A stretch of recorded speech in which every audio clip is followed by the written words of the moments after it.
All right, a similar intro for Euripides' Bacchae, the second of Euripides' plays that I'm asking you to read this week. And like with Alcestis too, the play gives you most of what you need to know to appreciate the plot and to get most of the themes. But I think it is helpful to have a little bit of background to help you better appreciate the play. So, just the play begins with Dionysus, the god of wine, the god of wildness, the god of revel, kind of the closest thing we get to kind of a pure masculine nature deity, arrives back in the city of Thebes, and he's got a score to settle. And he's there to kind of to defend the family honor, and he's there to defend the honor of his mother Semele, who he claims that people have denied being his mother, denied being the mother of a god, denied being the consort and lover of Zeus. And so here he's back to set the kind of the family honor straight and to defend his family name against some of these what he considers to be slurs. And so and that's what kind of sets off all of the chain reaction that follows throughout the play, and sweeps up the whole city of Thebes in its net. So a bit of background though. So Dionysus has the kind of a very strange birth story, strange even by Greek standards.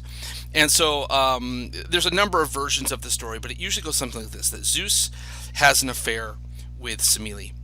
And Semele is a woman. She's part of the royal family, the royal household of Thebes. And she becomes pregnant with Zeus's child. And of course, Hera finds out, and as we've seen, Hera plays this thankless role of being being the spouse of Zeus and having to put up with his infidelities.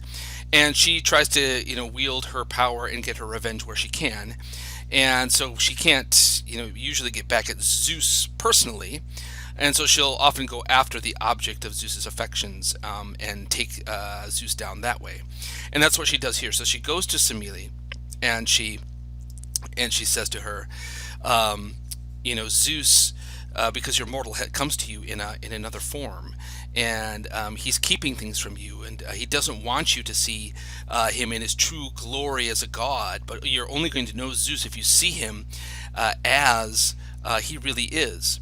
And so Hera, whispers in Semele's ear and encourages her to get Zeus to promise you, to show him as he really is. And Semele falls for it, and she goes to Zeus. And Zeus, being in the throes of kind of romantic lust, he promises, "Yes, Semele, I'll give you whatever you want. I'm the king of the gods. I can grant any wish, more or less." And Semele says, "Well, I want to see you as you really are, your true form as a deity." And Zeus says, "No, ask me anything else. You won't withstand that. You won't survive." And Semele is thinking, "Well, that's exactly what Hera told me you would say." So now, convinced that Zeus is hiding something, she demands more and more. And so finally, Zeus relents, keeps his promise, reveals himself in his full glory. And of course, Semele burns up to a crisp, to ash. But she's pregnant with Zeus's child, and sifting through the ash of what was once Semele, Zeus finds the fetus, the child. And so Zeus sews the child, implants the child into his thigh, as one does. I mean, this kind of weirdness shouldn't surprise us by now. And then brings the child to term in his thigh.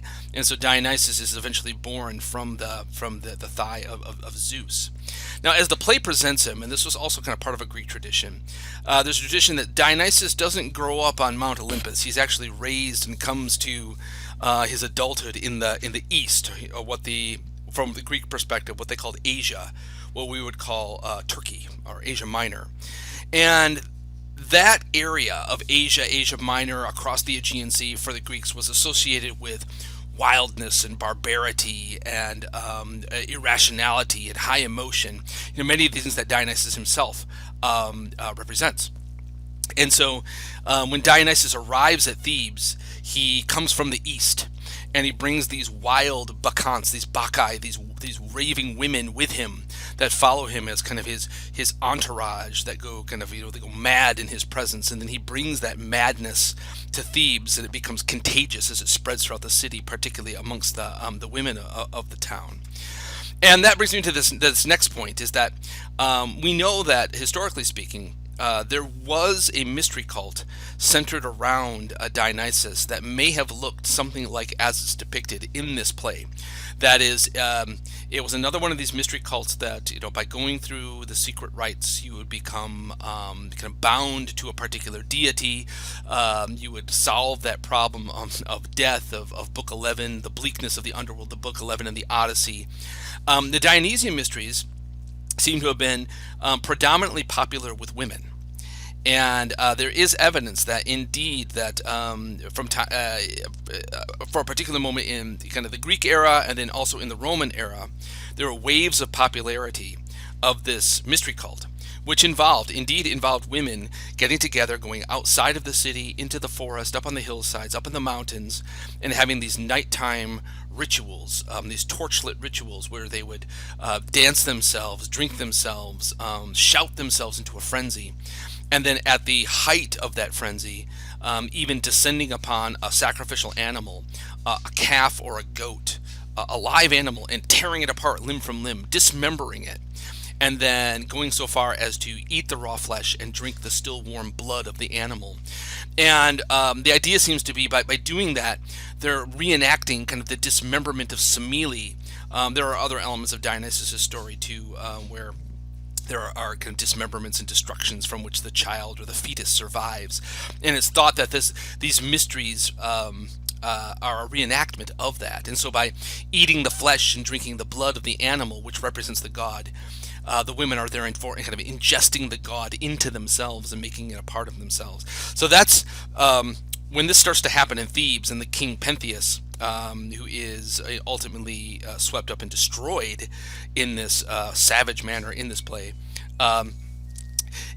This is reflective of these mysteries, which were a fact of life for ancient Greeks and Romans. We think that when this play was performed, when Euripides wrote it, it was no longer really kind of a predominant part of the culture anymore, but it would have been something that an original audience would have been very, very familiar with. Now, one of the central questions that critics time and time again come back to with this play is, how are we supposed to see Dionysus? What does Euripides want us to think about this god? Many people see him as this monster who comes to Thebes. He's got this petty grievance about his family, and he is willing to sacrifice the whole town to set the family honor straight. And as such, he's a kind of monster, a lion that invades the city and devours everyone that he can. And I think there are legitimate ways to read the play in that fashion. Others say that no, this is a god who has been disrespected, and while we might not recognize it as legitimate from a modern point of view, Euripides is saying that no, this god has been wronged. As violent as Dionysus can be, as foreboding as he can be, he demands respect. And he did not get the respect that he deserves from the royal family. And it's indeed the royal family that is particularly punished in this play.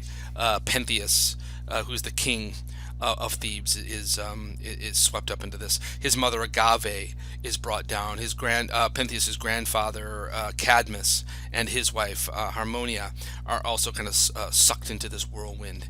And could we see this as just, well, yes, the gods deserve our respect, and when you disrespect them, what do you expect is going to happen? So I think as part of your reflection in the forum, I want you to kind of consider this as a central question to the play, and I'm eager to hear kind of what you think and what side of this you come down on. So that's a little bit of background that should help you kind of get started reading the play, hit the ground running, and then once you're done, give it some thought and give me a nice, concise, thoughtful response in the forum. All right, talk to you later.